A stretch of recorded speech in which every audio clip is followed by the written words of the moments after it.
देखिए, बड़ी खबर है पाकिस्तान से जो आ रही है। पाकिस्तानी सेना के 12 जवानों की मौत। डीएलए ने पाकिस्तानी सेना की गाड़ी पर हमला किया है।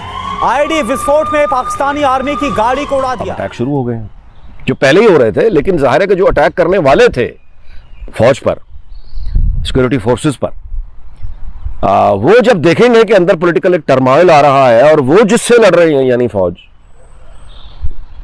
उनके अपने अंदर एक ट्रबल आ गई, तो वो फायदा क्यों नहीं उठाएंगे, वो अपने हमले तेज करेंगे। अपनी दूसरी खबर की जानिब, हमसाया मुल्क से खबर है जी।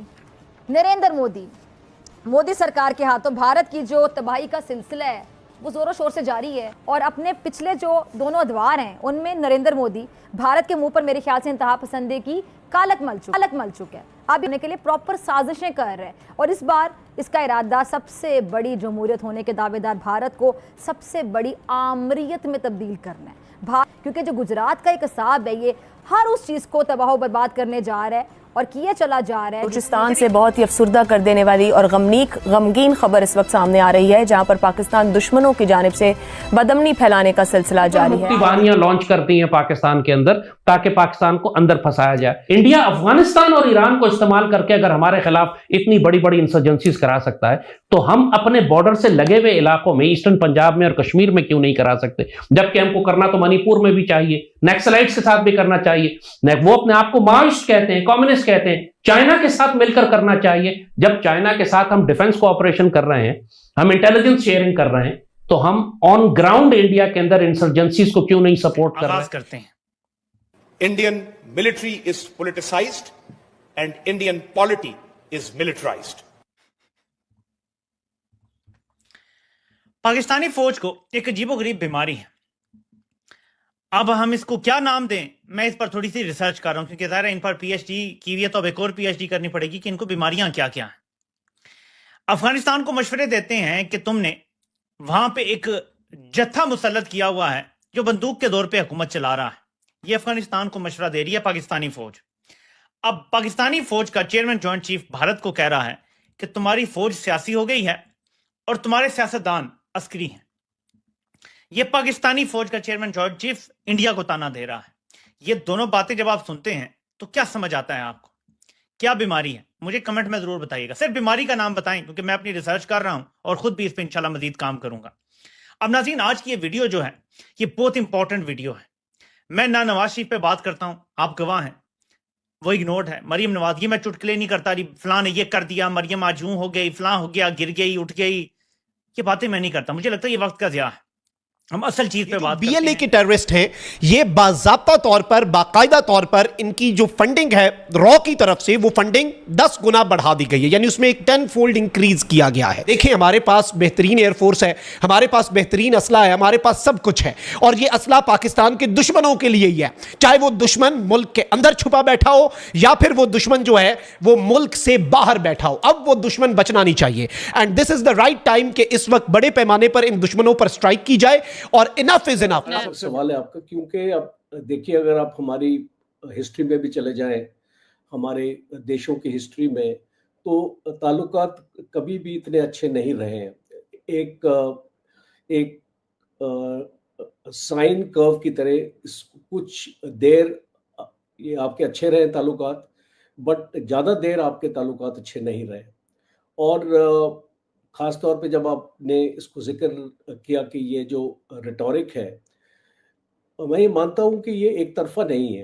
अब ये आपकी तरफ से भी आता है, और अगर आप जनरल मुनीर की स्पीचेस भी देखें, और अभी जो पाकिस्तान मिलिट्री एकेडमी में भी जो स्पीच दी है जनरल मुनीर ने, उसके पहले वो जब फ्लोरिडा गए थे, वहाँ से भी जनरल मुनीर ने कुछ स्टेटमेंट्स दी थी। जगलर वेन के बारे में बात कर रहे थे कि कश्मीर हमारा जगलर वेन है। दुश्मन इस वक्त कौन, आपको पता ही है? वो मुझे नहीं पता सर, आपको मैं लिटरली बताऊं ना, करने हैं हमारे जो ये इनके जो बलूचिस्तान में जो हुआ वो सारों को पता है। वो उनके साथ वो एटॉमिक पावर है, the 7th atomic power of the world.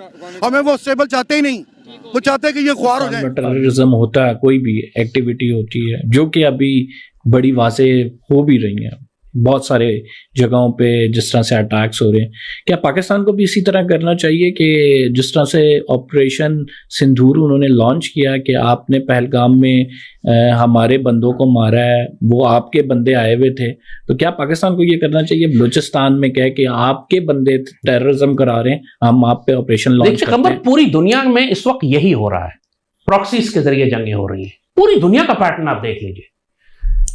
Pakistan को आरएसएस को एक दहशतगर्द तंजीम डिक्लेयर करना चाहिए। पाकिस्तान शुड क्लियरली डिक्लेयर कि RSS is a terrorist organisation सरकारी तौर पर, और आरएसएस को भी हमें अपनी उसी तरह टारगेट लिस्ट पर रखना चाहिए जिस तरह उन्होंने जैश ए मोहम्मद या लश्कर तैयबा को डिक्लेयर करके कहा कि जो मस्जिदें हैं जो ये इस्तेमाल करते हैं हम उन पर बमबारी करेंगे, मिसाइल उन्होंने भेजा ना, हमला किया ना हमारे ऊपर।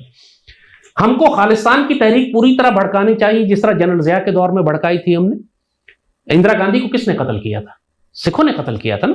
गोल्डन टेंपल पर इंडिया ने क्यों हमला किया था? क्योंकि खालिस्तान की तहरीक इतनी बढ़ चुकी थी कि इंडिया को गोल्डन टेंपल पर हमला करके उसको तबाह करना पड़ा जाके, ताकि वहां जाके सिख मिलिटेंट्स को कत्ल करें। वो गुस्सा अभी तक सिखों में है। पूरी दुनिया में खालिस्तान की मूवमेंट चल रही है, लाजमन हमको करना है सिखों की तहरीक आजादी को, कश्मीर की तहरीक आजादी को। ये दो तो हमारे बॉर्डर्स के साथ रखी हुई हैं, ये दूर तो नहीं है। इंडिया अफगानिस्तान और ईरान को इस्तेमाल करके अगर हमारे खिलाफ इतनी बड़ी बड़ी इंसर्जेंसीज करा सकता है, तो हम अपने बॉर्डर से लगे हुए इलाकों में, ईस्टर्न पंजाब में और कश्मीर में क्यों नहीं करा सकते? जबकि हमको करना तो मणिपुर में भी चाहिए, नक्सलाइट्स के साथ भी करना चाहिए। वो अपने आप को माओइस्ट कहते हैं, कम्युनिस्ट कहते हैं, चाइना के साथ मिलकर करना चाहिए। जब चाइना के साथ हम डिफेंस कोऑपरेशन कर रहे हैं, हम इंटेलिजेंस शेयरिंग कर रहे हैं, तो हम ऑन ग्राउंड इंडिया के अंदर इंसर्जेंसीज को क्यों नहीं सपोर्ट कर रहे हैं? वी मस्ट डू इट पूरी दुनिया में। अब ये बकवास खत्म कर दें, FATF लग जाएगा तो पाबंदी लग जाएगी।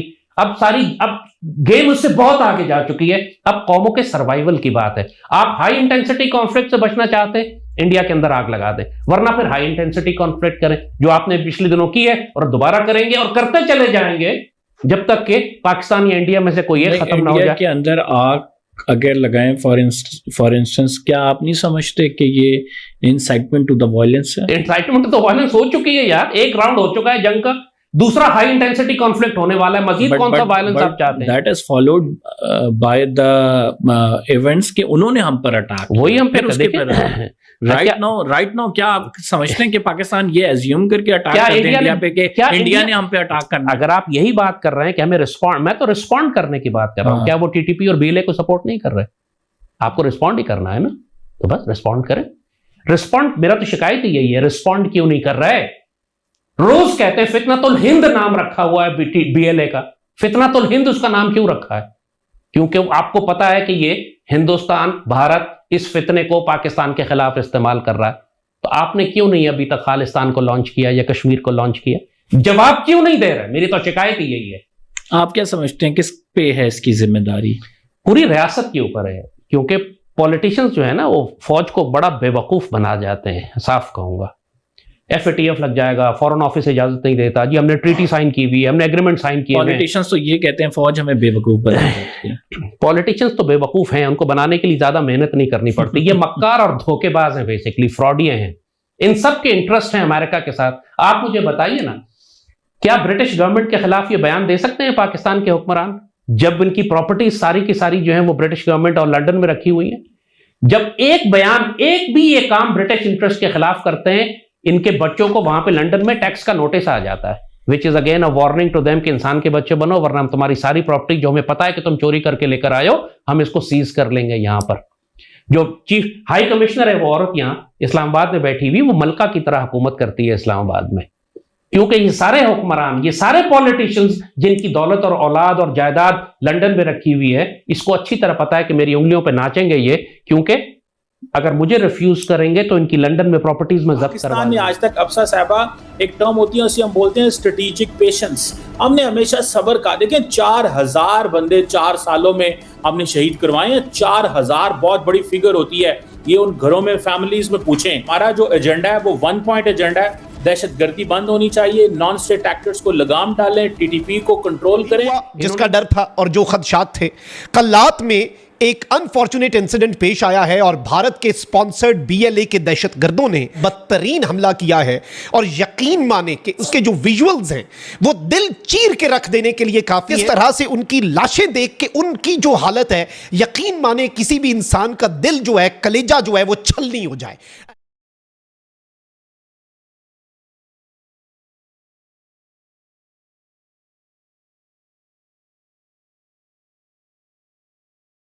दोस्तों, पाकिस्तान को एक बार फिर बलूचिस्तान से बड़ा झटका लगा है।